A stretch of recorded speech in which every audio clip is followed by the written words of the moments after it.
6 meses de embarazo. Yo estaba en nuestra cocina, preparando la cena como todas las noches, cuando mi esposo entró. De repente, sin previo aviso, sin que yo pudiera preparar mi corazón para lo que vendría, él habló. Habló con voz clara, perfecta, sin ningún impedimento. No soy sordo, me dijo mirándome directamente a los ojos. Nunca lo fui. En ese momento sentí que el piso desaparecía bajo mis pies. Durante años, yo había aprendido lenguaje de señas solo para comunicarme con él. Había dejado mi carrera profesional porque él me convenció de que necesitaba mi atención completa. Había vivido en silencio, literalmente en silencio, adaptando cada aspecto de mi vida a lo que yo creía era su discapacidad.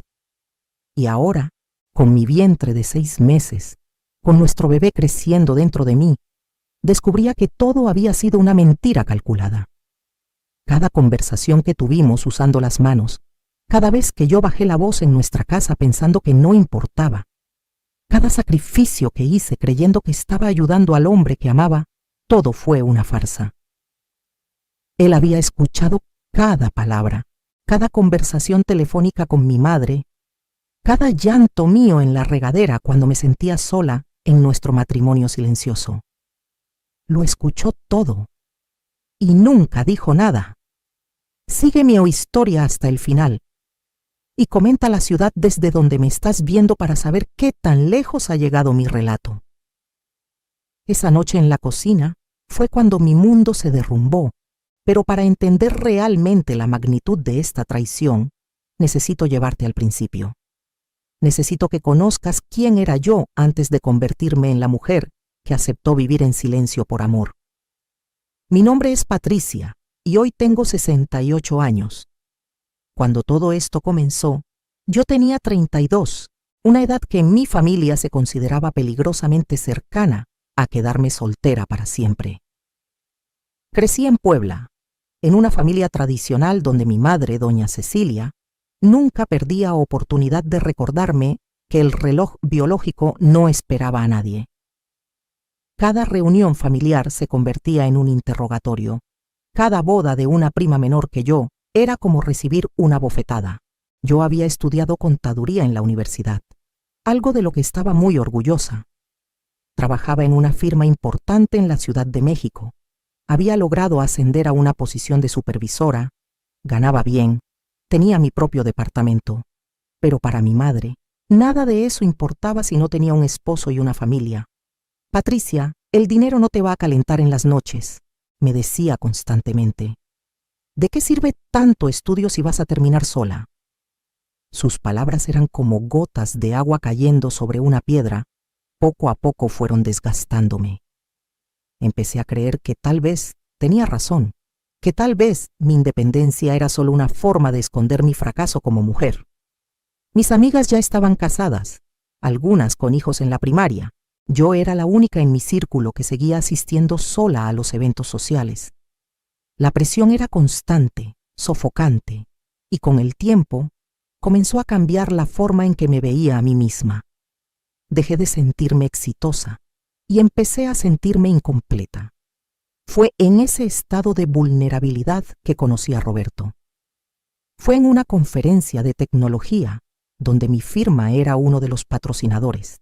Yo estaba a cargo de supervisar nuestra participación en el evento.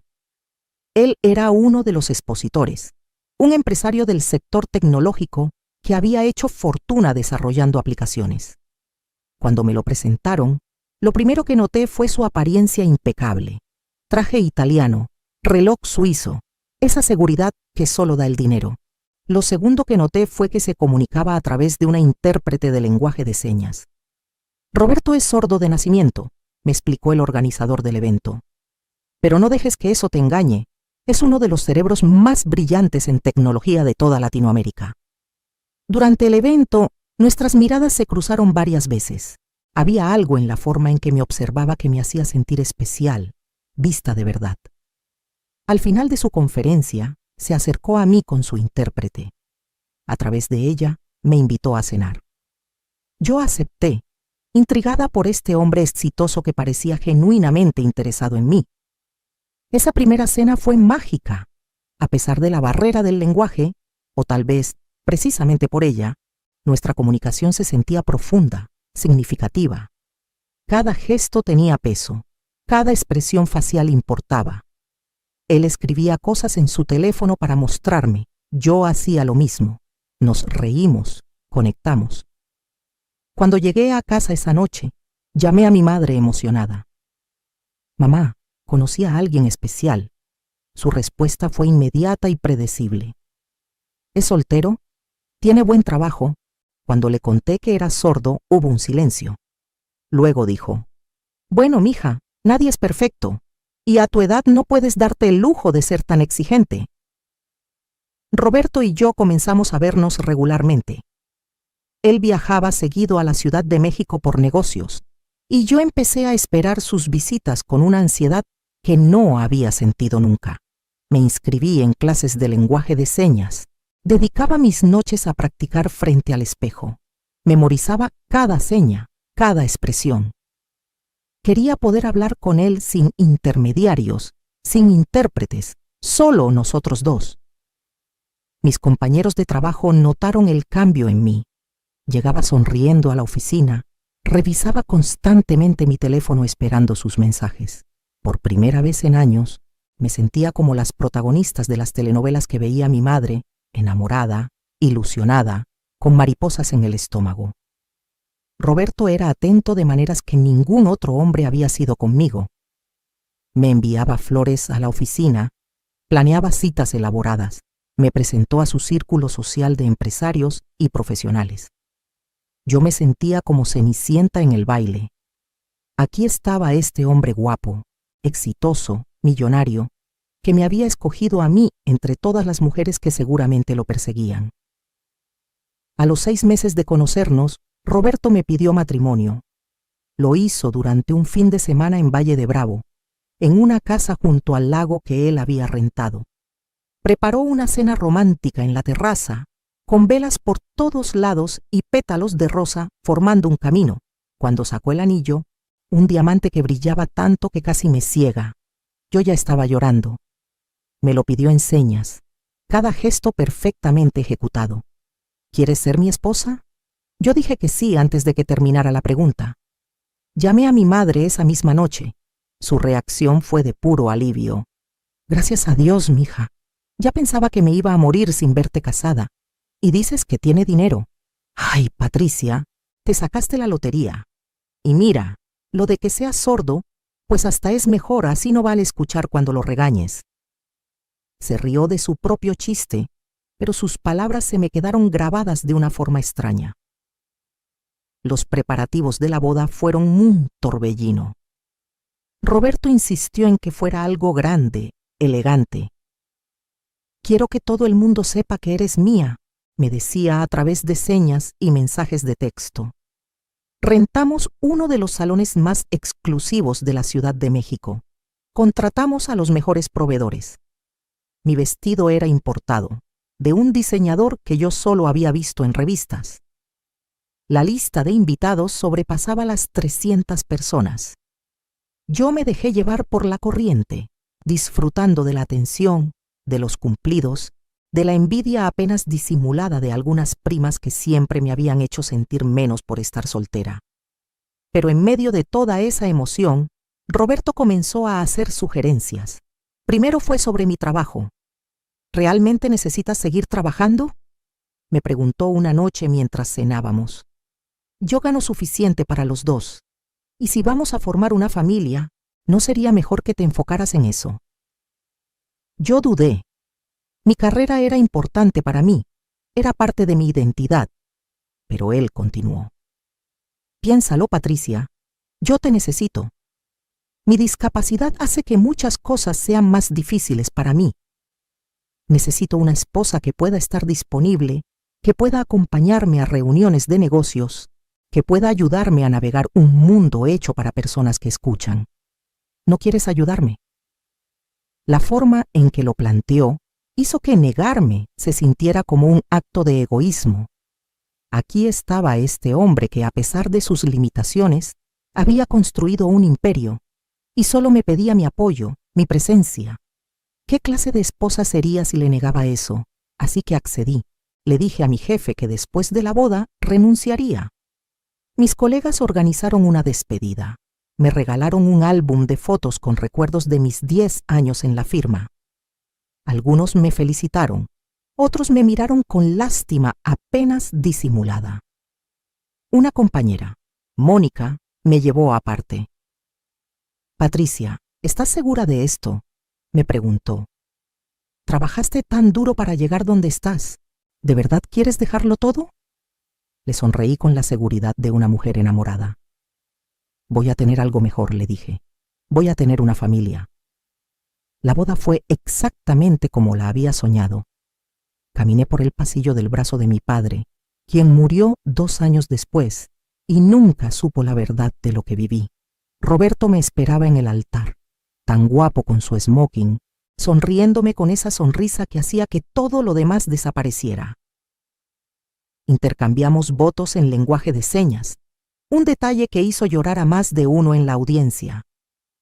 El sacerdote leyó en voz alta lo que nuestras manos decían, y cuando llegó el momento de besarme, Roberto me tomó de la cintura y me besó como si fuéramos las únicas 2 personas en el mundo. La recepción fue espectacular. Banda en vivo, mariachi, comida de 5 tiempos, barra libre con los mejores licores. Mi madre no paraba de presumir con todo el que se le acercaba. Mi hija se casó con un millonario, la escuché decir más de una vez. Y tan jovencito y guapo. Dios es bueno, ¿verdad? Yo bailé con Roberto. Nos movíamos al ritmo de la música que él no podía escuchar, pero que sentía a través de las vibraciones. Todo el mundo comentaba qué pareja tan especial éramos, qué amor tan puro el nuestro. Esa noche, en la suite nupcial de un hotel 5 estrellas, mientras Roberto dormía a mi lado, yo me quedé despierta mirando mi anillo de bodas, sin poder creer que esta era ahora mi vida. Patricia, la solterona, la mujer casada con su carrera, ahora era la señora de Mendoza, esposa de uno de los empresarios más exitosos de su generación. Nos mudamos a Monterrey, donde Roberto tenía su empresa y una casa que solo puede describirse como una mansión. 3 pisos, 6 recámaras, alberca, jardín inmenso, vista a las montañas. Era el tipo de casa que yo había visto solo en películas. Tenía empleada doméstica que venía 3 veces por semana, jardinero, todo. Mi vida se convirtió en algo completamente diferente de lo que había sido. Ya no tenía que levantarme temprano para llegar a la oficina. Ya no tenía que preocuparme por presupuestos o reportes o juntas estresantes. En teoría, tenía todo el tiempo del mundo para hacer lo que quisiera. En la práctica, descubrí que mi nueva vida giraba completamente alrededor de Roberto. Él necesitaba que lo acompañara a todas sus reuniones de negocios para ayudarlo a comunicarse mejor. Necesitaba que estuviera en casa cuando él llegaba porque el silencio de la casa lo deprimía. Necesitaba que cenáramos juntos todas las noches, que viéramos películas juntos, que cada momento libre que yo tenía lo pasara con él. Al principio, lo interpreté como amor, como el deseo natural de un esposo de estar cerca de su esposa. Pero poco a poco, me di cuenta de que no tenía espacio para mí misma. Cuando mencioné que quería tomar clases de pintura, algo que siempre me había interesado, Roberto frunció el ceño. ¿Para qué?, me preguntó. ¿No eres feliz aquí conmigo? Cuando quise visitar a mi madre en Puebla por una semana, él se puso triste. Me hizo sentir culpable por querer dejarlo solo.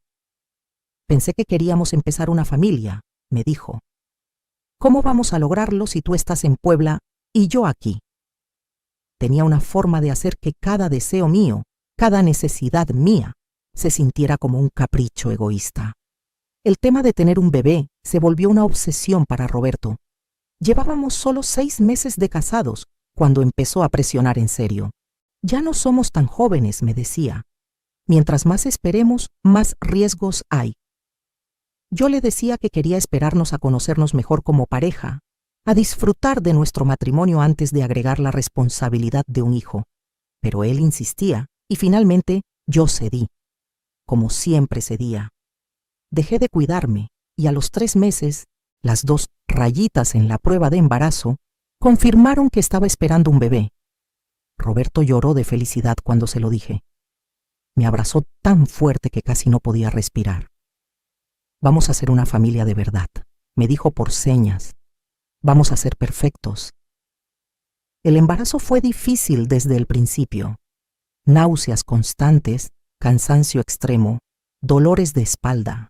Pero Roberto se volvió aún más atento, si eso era posible. Me traía té de jengibre para las náuseas, me masajeaba los pies, me compraba antojos a cualquier hora. Parecía el esposo perfecto, y yo me sentía culpable por los momentos en que me sentía atrapada, sofocada por su atención constante. Empecé a notar cosas extrañas, pequeños detalles que no encajaban. Una vez, estaba en la regadera y dejé caer el champú. El sonido del envase de plástico golpeando el piso de cerámica fue fuerte, resonó en todo el baño. Segundos después, Roberto tocó la puerta. ¿Estás bien?, me preguntó a través de la puerta cerrada. Cuando salí, le pregunté cómo supo que algo había pasado. Vi la luz bajo la puerta parpadear, me dijo. No tenía sentido, pero yo quería creer. Necesitaba creer. Otra vez, estábamos viendo una película con subtítulos como siempre hacíamos. Yo me levanté para ir al baño y cuando regresé, Roberto estaba riendo. En la pantalla, uno de los personajes acababa de hacer un chiste. ¿De qué te ríes?, le pregunté con curiosidad. Él se puso serio inmediatamente. De la expresión del actor, me dijo. Se veía ridículo. Cuando llegué a los 6 meses de embarazo, mi cuerpo había cambiado completamente. Tenía una panza enorme, mis pies estaban hinchados, me costaba trabajo dormir. Pero había algo hermoso en todo eso también. Sentir a mi bebé moverse dentro de mí, saber que pronto sería mamá. Esa tarde de diciembre, estaba en la cocina preparando pozole, un antojo que había tenido toda la semana. Roberto había estado en su oficina en casa toda la tarde, como era usual. Bajó alrededor de las 7, justo cuando yo estaba sirviendo el pozole en los platos. Yo estaba de espaldas a él, concentrada en no derramar el caldo caliente. No escuché sus pasos, por supuesto. En nuestra casa nunca había sonidos innecesarios. Yo había aprendido a moverme en silencio, a vivir como si el sonido no existiera. Pero entonces escuché su voz. Clara, perfecta, sin ningún defecto. Huele delicioso. Me quedé congelada, la cuchara suspendida en el aire. Pensé que había imaginado las palabras, que el embarazo estaba haciéndome escuchar cosas. Me di vuelta lentamente y ahí estaba él, parado en la entrada de la cocina, mirándome con una expresión que nunca le había visto. No era amor, no era ternura. Era algo frío, calculador. ¿Qué dijiste?, le pregunté en voz alta, olvidándome por completo del lenguaje de señas. Dije que huele delicioso, repitió, esta vez mirándome directamente a los ojos. El pozole. Siempre ha sido mi comida favorita. El plato que tenía en la mano se me resbaló y se estrelló contra el piso. El pozole se derramó por todos lados, manchando los azulejos blancos de la cocina, salpicando mis piernas. Pero no me moví. No podía moverme. No entiendo, logré decir finalmente. ¿Cómo estás? ¿Hablando?, completó la frase por mí. Siempre he podido hablar, Patricia. Siempre he podido escuchar. No soy sordo. Nunca lo fui. Las palabras no tenían sentido en mi cerebro. Era como si me estuviera hablando en otro idioma, uno que yo no conocía. Me apoyé contra el mostrador de la cocina porque mis piernas amenazaban con ceder. Eso no es posible, dije. Te vi. Te vi en conferencias con intérpretes. Te vi comunicarte en señas con otras personas. Conocí a tu familia, ellos también. También saben lenguaje de señas, sí, me interrumpió. Porque yo les pedí que lo aprendieran. Porque esta ha sido mi vida durante años. Pretender ser sordo. Se movió hacia la mesa de la cocina y se sentó relajado, como si estuviéramos teniendo una conversación normal sobre el clima. Yo seguía paralizada junto al mostrador, mi cerebro tratando desesperadamente de procesar lo que estaba escuchando. ¿Por qué? Fue lo único que logré articular. Roberto suspiró, como si la pregunta lo aburriera. Porque descubrí que la gente confía más en ti cuando creen que tienes una discapacidad. Porque los competidores de negocios te subestiman. Porque te dan contratos por lástima que nunca te darían por mérito. Porque conseguí subsidios del gobierno, apoyos para empresarios con discapacidad, incentivos fiscales. Mi empresa creció el doble de rápido gracias a esas ventajas. Mi mano fue instintivamente a mi vientre, protegiendo a mi bebé de esta locura. ¿Y yo? Pregunté. ¿Qué fui yo en todo esto? Tú fuiste la pieza que me faltaba, dijo, con una frialdad que me heló la sangre. Un hombre sordo con una esposa dedicada que aprendió lenguaje de señas por amor. Eso es una historia poderosa, Patricia. Eso genera confianza, simpatía. Me ha abierto puertas que ni te imaginas. Además, necesitaba a alguien que cuidara de la casa, que estuviera disponible todo el tiempo, que no tuviera una carrera que la distrajera. Y tú, con tu mamá presionándote para casarte, con tu miedo a quedarte soltera, fuiste perfecta. Sentí que iba a vomitar. Todo mi cuerpo temblaba. Me hiciste renunciar a mi trabajo, dije, mi voz rompiéndose. Dejé mi carrera, dejé mi vida. Aprendí un idioma completo nuevo para poder hablar contigo, y tú. Tú podías escucharme todo el tiempo. Cada palabra, confirmó él. Cada conversación telefónica con tu madre, donde te quejabas de lo sola que te sentías. Cada vez que llorabas en la regadera pensando que no podía escucharte. Cada comentario que le hiciste a tus amigas sobre lo difícil que era tu matrimonio, lo escuché todo. Me dejé caer al piso, sin importarme el pozole derramado que manchaba mi ropa. Las lágrimas comenzaron a caer sin control. 3 años. 3 años viviendo una mentira. 3 años de silencio, de comunicarme con las manos, de cambiar cada aspecto de mi vida para acomodarme a una discapacidad que nunca existió. ¿Por qué me lo dices ahora?, pregunté. Porque ya no necesito seguir con la farsa contigo, respondió. Estás embarazada, no vas a dejarme, no tienes trabajo, no tienes ingresos propios.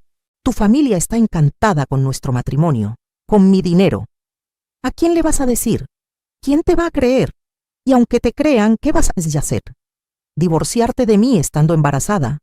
¿Volver con tu mamá después de haber presumido tanto tu matrimonio perfecto? Tenía razón y ambos lo sabíamos. Yo estaba atrapada, completamente atrapada. Esa noche no pude dormir.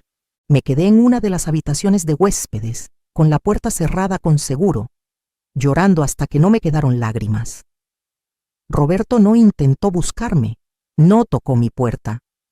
Probablemente estaba en nuestra habitación, en nuestra cama, durmiendo tranquilamente después de haber destruido mi mundo entero. Al día siguiente, bajé a la cocina cerca del mediodía. Había limpiado el pozole derramado, los platos rotos ya no estaban. Roberto estaba sentado a la mesa del desayunador leyendo el periódico. Cuando me vio, sonrió. «Buenos días», me dijo con voz normal, y ese saludo verbal se sintió como una bofetada. «¿Cómo dormiste?». No respondí. Fui directo al refrigerador. Saqué jugo de naranja, me serví un vaso. Mis movimientos eran mecánicos, automáticos. «Patricia, no te pongas dramática», dijo Roberto con un tono condescendiente. Nada ha cambiado realmente. Seguimos siendo la misma pareja. Solo que ahora podemos hablar normal cuando estemos solos. ¿No es eso mejor? Me di vuelta para mirarlo. Nada ha cambiado, repetí sus palabras con incredulidad. Me mentiste durante 3 años. Me hiciste cambiar toda mi vida basándome en una mentira. Te di una vida mejor, me corrigió. Antes de conocerme, ¿qué tenías? Un departamento mediocre, un trabajo estresante, una madre que no paraba de molestarte. Ahora vives en una mansión, tienes todo lo que quieres, no tienes que trabajar. Y pronto tendrás un hijo. ¿De verdad es tan terrible? La forma en que lo decía, tan racional, tan lógico, casi me hizo dudar de mi propia indignación. Casi. Quiero el divorcio, dije, aunque las palabras sonaron huecas incluso para mí. Roberto se rió. Fue una risa genuina, divertida. No, no lo quieres, dijo, porque si te divorcias, ¿con qué te vas a quedar? México no es como Estados Unidos, Patricia. Aquí los divorcios son complicados. Tendríamos que pelear cada peso. Yo tengo los mejores abogados del país. Tú no tienes ingresos para pagar ni una consulta legal. ¿Y tu bebé? Nuestro hijo. ¿Crees que un juez le va a dar custodia completa a una madre sin trabajo, sin recursos, que dejó su carrera hace 3 años? Cada palabra suya era una puñalada. Y lo peor es que tenía razón. Yo no había trabajado en 3 años. Mi experiencia laboral estaba desactualizada. No tenía ahorros propios. Todo lo que teníamos estaba a nombre de Roberto. La casa, los autos, las inversiones, todo era de él. Yo no tenía nada. Durante los siguientes días, caí en una depresión profunda. Me quedaba en cama hasta tarde, apenas comía. Mi bebé se movía dentro de mí y yo le pedía perdón en silencio por haberlo traído a esta situación. Roberto actuaba como si todo fuera normal.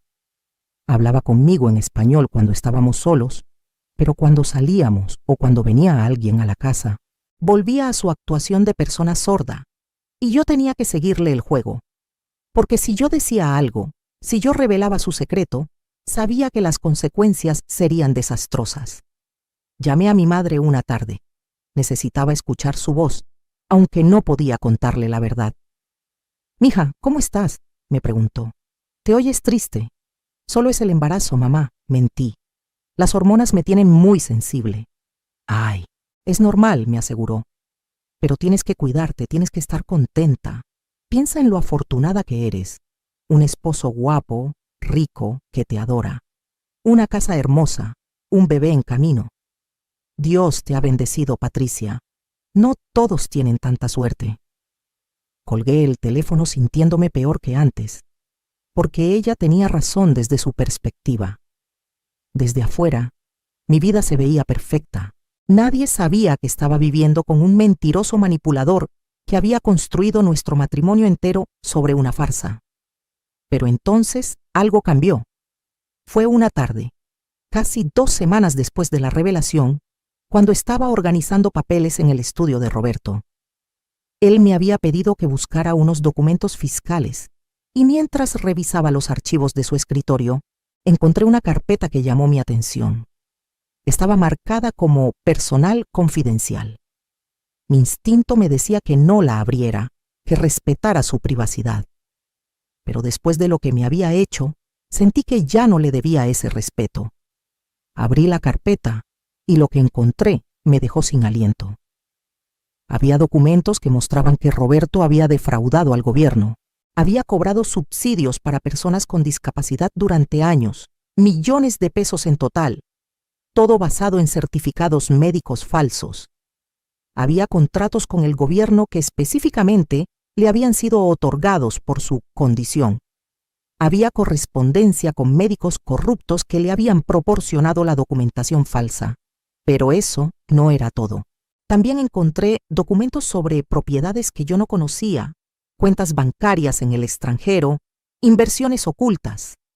Roberto tenía mucho más dinero del que yo pensaba y lo estaba escondiendo. Me quedé ahí sentada, con las manos temblando, mirando esos documentos. Y por primera vez desde aquella noche en la cocina, sentí algo diferente al dolor y la desesperación.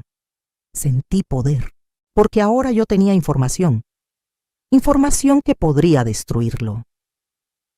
Tomé mi teléfono y fotografié cada página, cada documento. Tardé casi 2 horas asegurándome de capturar cada detalle. Luego volví a poner todo exactamente como lo había encontrado y salí del estudio.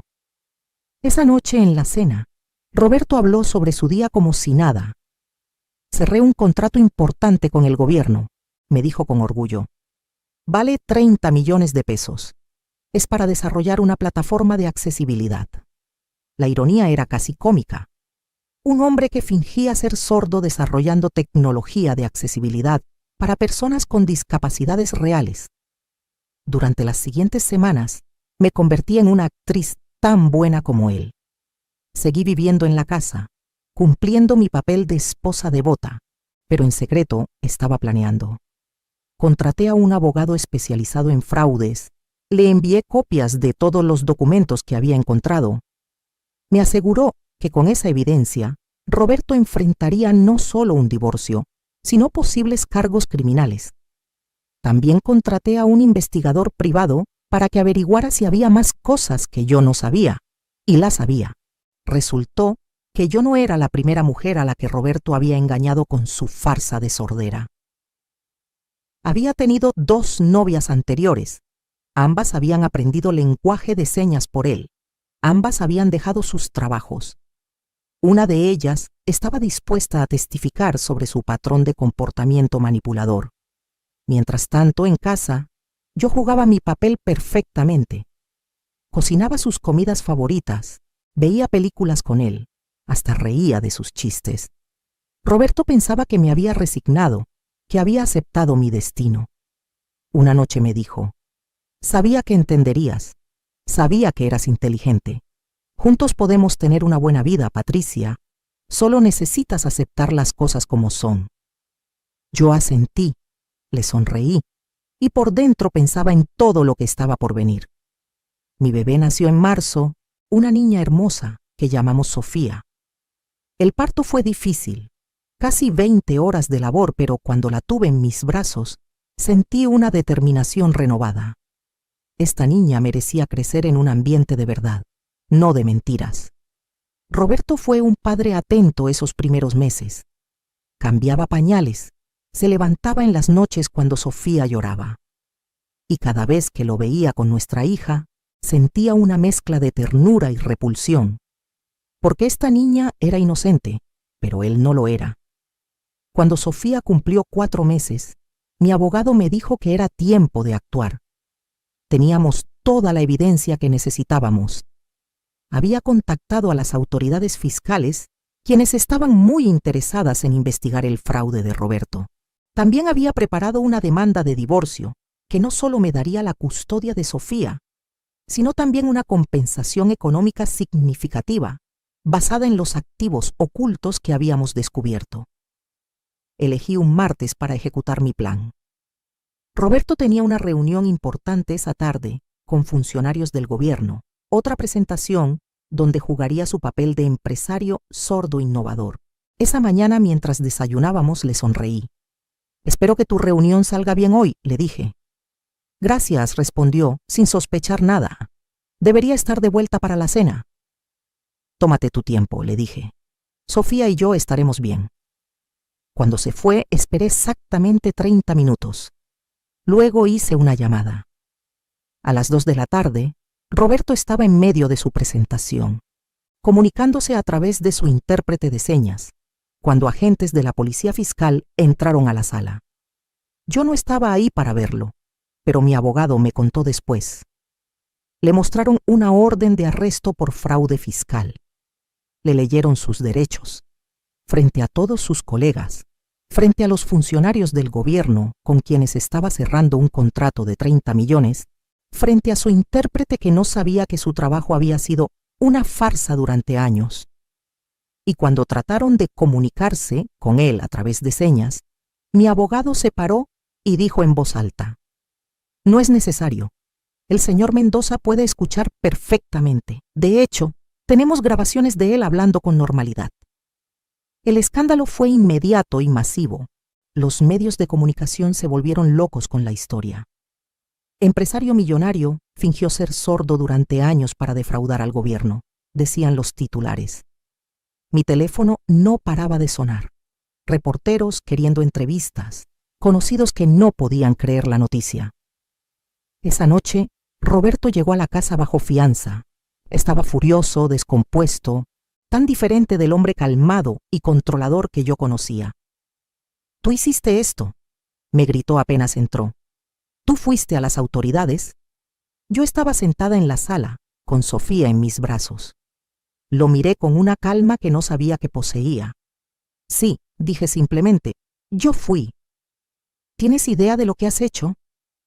Su voz temblaba de rabia. ¿Tienes idea de las consecuencias? Sí, repetí. Tengo perfecta idea. Las consecuencias son que vas a enfrentar cargos criminales. Vas a tener que devolver cada peso que defraudaste. Vas a perder contratos, reputación, probablemente tu libertad. Y yo voy a divorciarme de ti y voy a asegurarme de que nunca más manipules a otra mujer como me manipulaste a mí. Se quedó en silencio, procesando. Luego, intentó una táctica diferente. Patricia, piénsalo bien. Si haces esto, si sigues adelante con esto, vamos a perder todo. La casa, el dinero, todo. ¿Y Sofía, qué va a hacer de ella? Sofía va a estar bien, le dije, porque va a tener una madre que le enseñó que no hay que tolerar mentiras, que no hay que quedarse en situaciones que te lastiman solo porque tienes miedo. Va a crecer sabiendo que su mamá tuvo el valor de hacer lo correcto, aunque fuera difícil.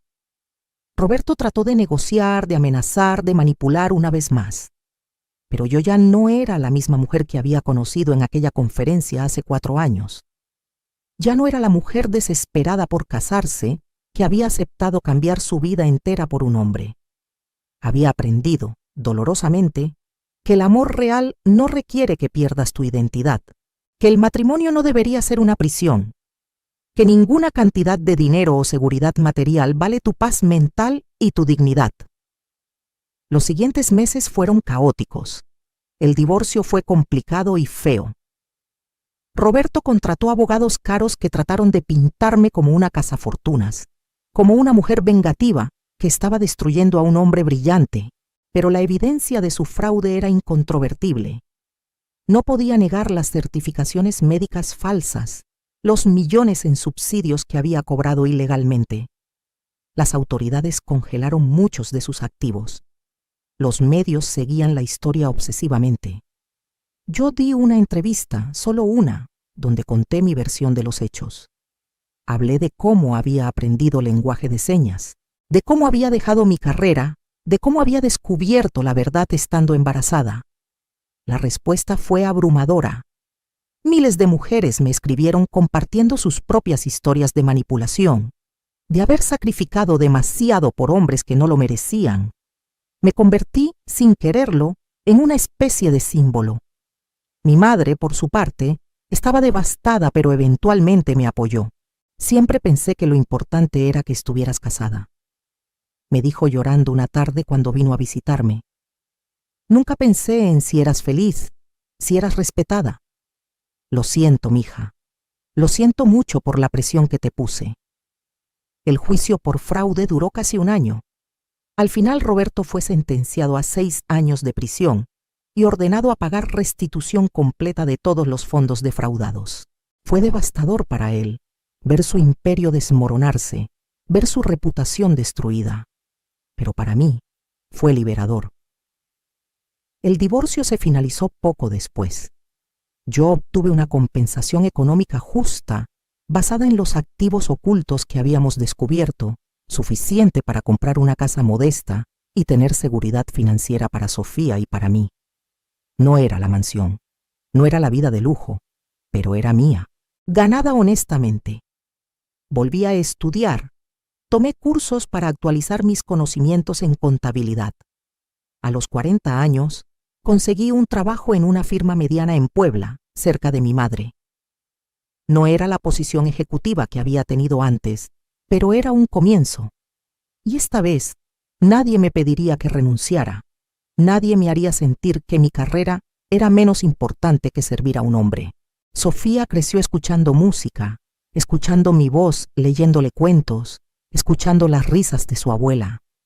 Nunca tuvo que vivir en el silencio artificial que yo había soportado. Le conté la historia de su padre cuando tuvo edad suficiente para entender, no con amargura, sino como una lección de vida. A veces la gente te va a mentir, le dije. A veces vas a confiar en las personas equivocadas, pero eso no significa que tengas que quedarte atrapada en sus mentiras. Siempre tienes el poder de decir basta, de construir una vida nueva. Roberto salió de prisión después de cumplir 4 años y medio. Intentó contactarme, quiso ver a Sofía. El juez permitió visitas supervisadas, pero Sofía, que tenía 5 años para entonces, no quería ir. No conozco a ese señor, me decía. Y tenía razón. El padre que ella conocía solo existía en fotos y en historias, no en la realidad. Con el tiempo, Roberto se alejó. Se mudó a otro estado. Intentó reconstruir su vida. Yo no le deseaba mal, pero tampoco quería que fuera parte de la mía. Había cerrado ese capítulo completamente. Hoy, a mis 68 años, miro hacia atrás y veo una vida llena de lecciones. Sí, perdí 3 años con un mentiroso. Sí, renuncié a una carrera que me había costado años construir. Sí, fui manipulada y engañada de la manera más cruel. Pero también aprendí que soy más fuerte de lo que nunca imaginé. Aprendí que nunca es tarde para empezar de nuevo, para recuperar tu vida, para decir no. Sofía ahora tiene 36 años. Es ingeniera, independiente, fuerte. Tiene su propia casa, su propia carrera exitosa. Se casó hace 2 años con un hombre bueno que la respeta, que la apoya, que nunca le pediría que sea menos de lo que es. Cuando me preguntó consejos antes de su boda, le dije: nunca dejes que nadie te haga sentir que tienes que ser menos para que ellos sean más. El amor real te hace crecer, no te hace pequeña. Mi madre murió hace 5 años. Antes de irse, me tomó la mano y me dijo: estoy orgullosa de ti. Cometí errores presionándote, pero tú fuiste valiente. Fuiste más valiente que yo nunca fui. Esas palabras significaron más para mí que cualquier disculpa. A veces me encuentro con mujeres en situaciones similares. Mujeres que me cuentan sobre esposos controladores, sobre haber dejado sus carreras, sobre sentirse atrapadas. Y siempre les digo lo mismo: no estás sola y no estás atrapada. Puede sentirse así, pero hay salida.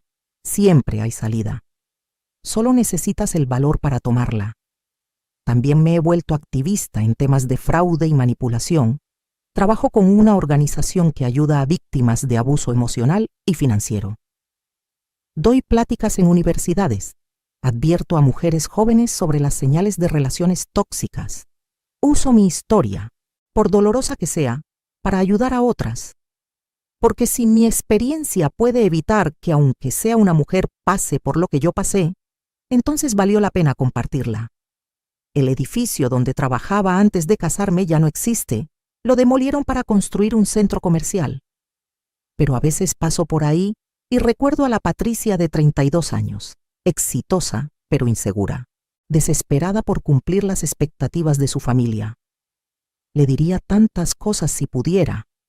Le diría que su valor no depende de tener un anillo en el dedo. Le diría que estar soltera no es un fracaso. Le diría que ningún hombre vale sacrificar quién eres.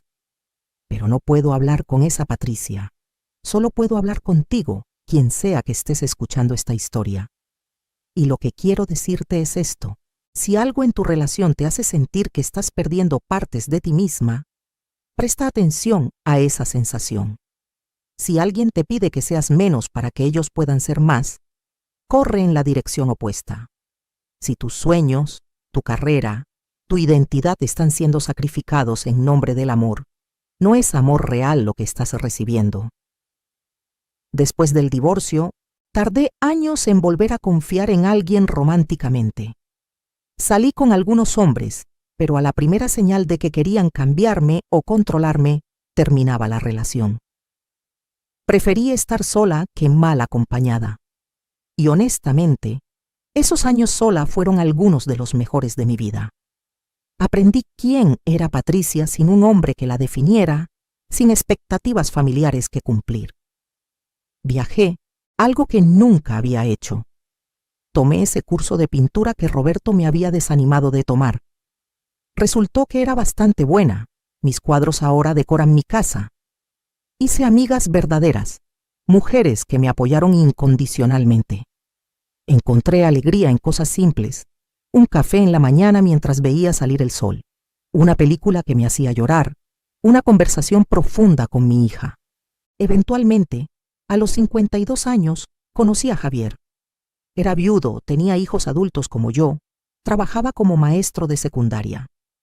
No tenía dinero como Roberto, no tenía mansión ni autos de lujo, pero tenía algo infinitamente más valioso. Era honesto. Nuestra relación creció lentamente, sin presiones, sin manipulaciones. Me animaba a seguir con mi carrera, celebraba mis éxitos, me apoyaba en mis fracasos. Cuando me pidió matrimonio después de 3 años de novios, le dije que sí. Pero esta vez fue diferente. Esta vez no dejé mi trabajo. Esta vez mantuve mi independencia financiera. Esta vez entré al matrimonio como una socia igual, no como alguien que necesitaba ser rescatada. Javier y yo hemos estado casados 15 años ahora. No es perfecto, ningún matrimonio lo es, pero es real, es honesto y me hace feliz. Eso es más de lo que nunca tuve con Roberto. Hace unos años recibí una carta de Roberto. Había pasado más de 2 décadas desde nuestro divorcio. En la carta se disculpaba. Decía que había estado en terapia, que finalmente entendía el daño que había causado. Decía que lamentaba haber desperdiciado lo que podría haber sido una buena relación si él hubiera sido honesto desde el principio. No le respondí, no porque no lo perdonara. Con el tiempo había logrado perdonarlo por mi propia paz mental. Pero no le debía mi tiempo, mi energía ni mi respuesta. Ese capítulo estaba cerrado completamente. Le mostré la carta a Sofía, que para entonces ya era adulta. ¿Qué piensas?, me preguntó. Pienso que algunas personas cambian y otras solo aprenden a decir lo que creen que quieres escuchar, le dije. Y honestamente, ya no me importa cuál de las dos es él. Ya no es parte de mi vida. Sofía me abrazó. Eres la mujer más fuerte que conozco, me dijo, y en ese momento yo lo creí. Porque la fuerza no es nunca caerte, es levantarte.